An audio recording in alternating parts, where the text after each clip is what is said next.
Je bénis le nom de l'Éternel pour tous les serviteurs de Dieu qui sont nos responsables dans cette maison. Que Dieu les bénisse abondamment.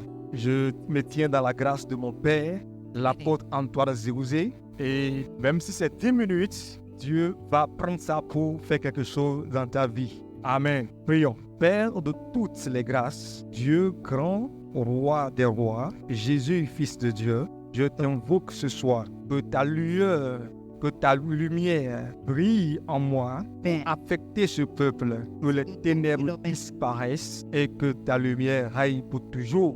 Amen. Alléluia. Que le nom de Dieu soit loué. Nous avons une exhortation qui a pour thème la révélation des fils de Dieu, c'est-à-dire la démonstration des fils de Dieu. Nous allons lire dans Romains chapitre 8 à partir du verset 19.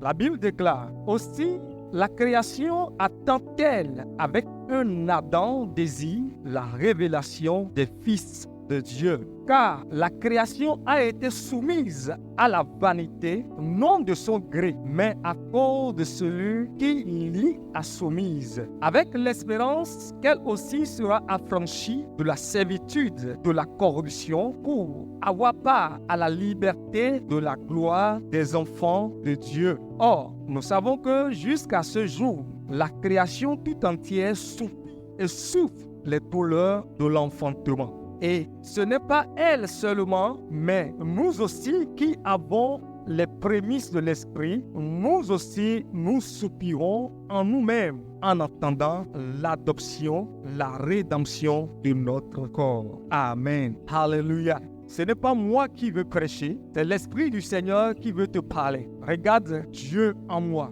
Là, tu vas saisir quelque chose. La révélation des fils de Dieu. La Bible déclare que le monde attend avec un désir ardent. C'est-à-dire, le monde est fatigué. Les humains sont sous un joug. Ils cherchent dessus, mais ils n'en trouvent pas. Ils pensent que leur secours se trouve dans les biens de ce monde. D'autres pensent que c'est avoir les diplômes. D'autres pensent que c'est gagner tous les biens de ce monde. D'autres pensent que être président de la République, que cela donne le pouvoir. Mais la Bible dit que le monde attend avec un désir ardent la révélation des fils de Dieu. Qui est fils de Dieu? C'est toi, c'est moi. Le monde attend que tu te lèves, que tu dis quelque chose. Mais toi, tu vas encore vers le monde pour demander le secours au monde. Alors que le monde sait que de toi viendra le secours. Puisque tu es appelé fils de Dieu.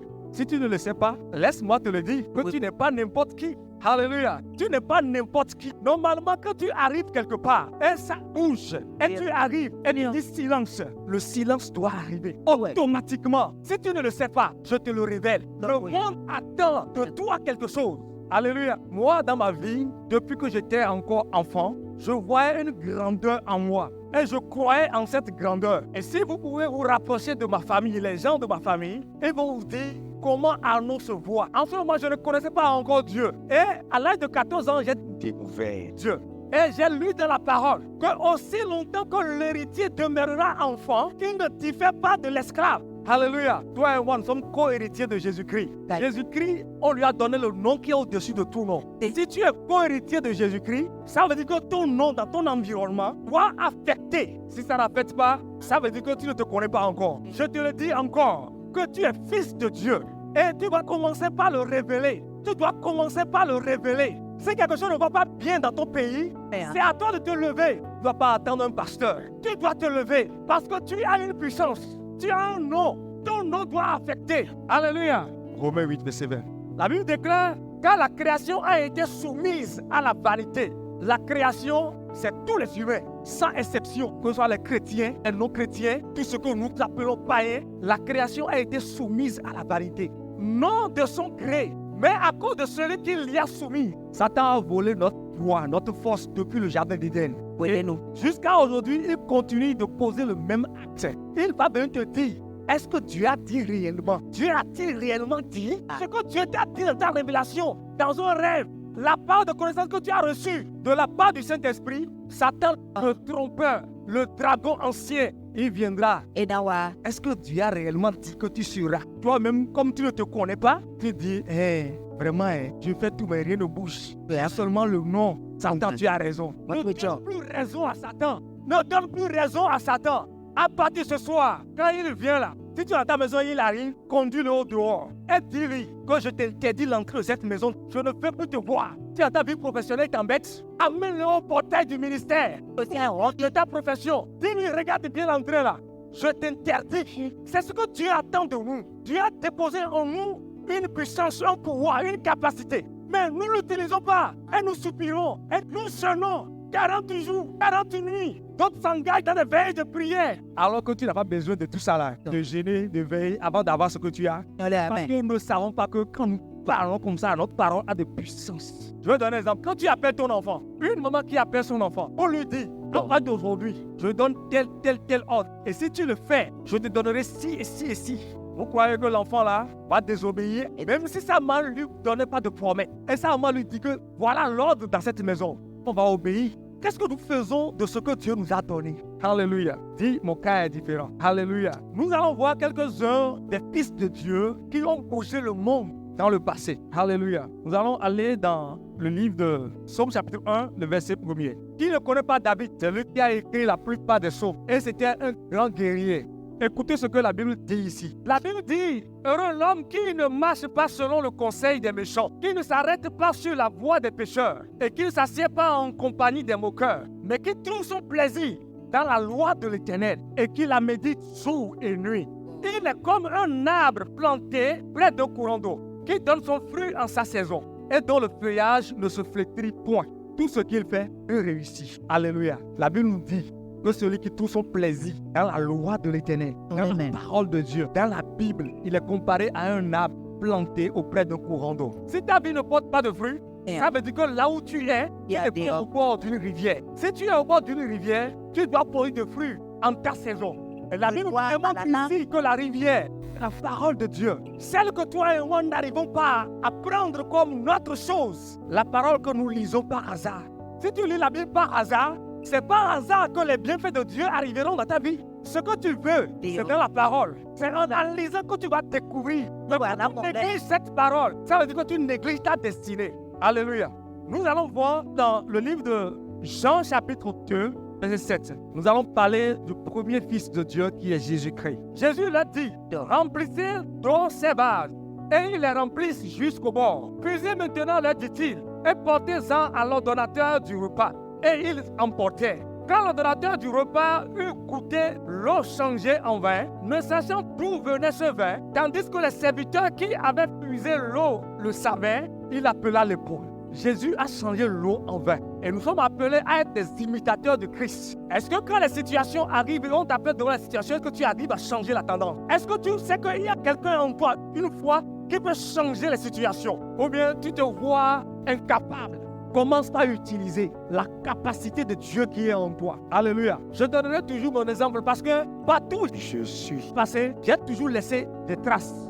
Parce que je sais que je suis un fils de Dieu et que n'importe où j'arrive, je dois laisser la marque de Dieu. Quand je pose là, Dieu met son cachet dessus. Si nous pouvons nous mettre vraiment à l'écart, comme notre Père spirituel le dit souvent, mets-toi à l'écart pendant un tel moment pour voir ce que tu peux produire. Sors de ta zone de confort. Ce que tu aimes tant, de la chose.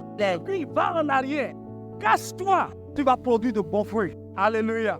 Nous allons parler aussi de Moïse. Moïse était un homme peureux. Alléluia. Pendant que les enfants d'Israël étaient en Égypte, Moïse avait vu, puisque c'est son sang, les gens de sa nation, il se levait pour pouvoir les défendre. Mais en même temps, les gens de sa nation, les Israélites, le sabotaient. Et Moïse a fui, puisqu'il craignait Pharaon. Mais dans sa fuite, il a rencontré Dieu. Alléluia. Allons dans Exode chapitre 7, verset 1er. Je lis au nom de Jésus. La Bible déclare, l'Éternel dit à Moïse, vois, je te fais Dieu pour Pharaon, et Aaron, ton frère, sera ton prophète. Alléluia.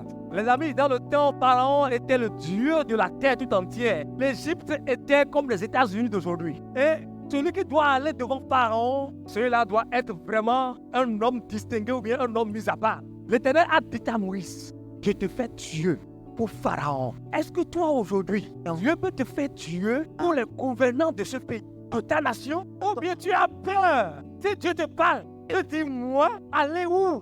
Je ne veux pas de problème, hein? Moi, je ne veux pas de problème, hein? Dieu cherche une autre personne. C'est comme ça. Nous serons toujours traînés dans des difficultés. Nous qui méritons des grandes places. Nous qui méritons les grands honneurs, c'est les miettes qu'on nous sert. Parce que nous refusons de prendre nos responsabilités. Quand Dieu a parlé à Moïse, Moïse s'est levé. Malgré qu'il a peur, Dieu l'a encouragé. Si Dieu te parle, ne regarde pas ton nom, ni de la famille d'où tu viens. Ne regarde pas ce que tu es ou bien ton diplôme que tu as. Les amis, affaire de Dieu, ce n'est pas affaire de diplôme.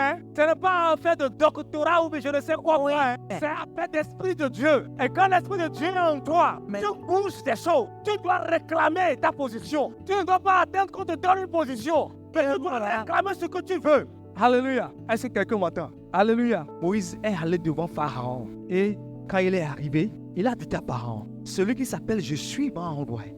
Pharaon s'est moqué de lui. Pharaon a dit, attendez, il y a quoi un Dieu sur terre qui existe en dehors de moi? Moi, je suis Dieu. Ne laisse pas le monde t'influencer. Satan, c'est un influenceur. Mais notre Dieu est un dominateur.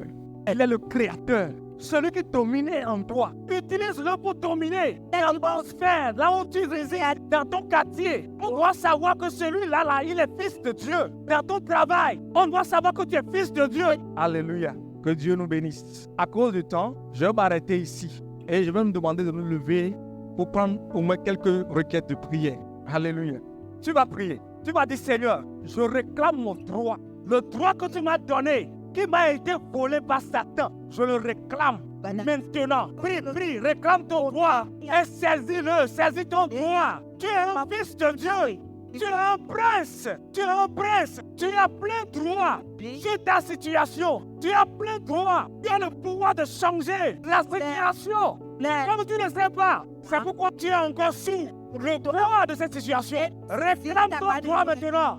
Dis Seigneur Jésus, je prends mon droit, je réclame mon droit en ton nom. Dis Satan, ce que tu m'as volé, je le reprends maintenant, je le saisis maintenant. Je suis fils de Dieu, j'ai le pouvoir, j'ai la puissance. Quand je parle, les choses doivent arriver, les choses doivent se passer. Si je parle, il doit y avoir de transformation. Quand je parle d'une situation, si je parle de situation, ils doivent m'obéir. Réclame ta puissance, réclame ta puissance. Saisis-le. Tu dis à Dieu, je vais quitter ici avec une puissance. Je quitterai ici transformé. Je ne serai plus le même. Je ne serai plus le même. Je ne serai plus le même. Je ne serai plus le même. Je ne serai plus le même. Au nom de Jésus, j'ai prié. Amen. La Bible a dit que l'Éternel a fait de Moïse Dieu pour Pharaon. Tu vas dire, Éternel, fais de moi Dieu pour mes ennemis. Fais de moi Dieu pour les gens de ce monde. Fais de moi Dieu pour mon environnement. Fais de moi Dieu pour ma maison. Fais de moi Dieu pour mon travail. Les gens de mon travail, fais de moi Dieu pour l'un de ce pays. Prie ainsi dans le nom de Jésus.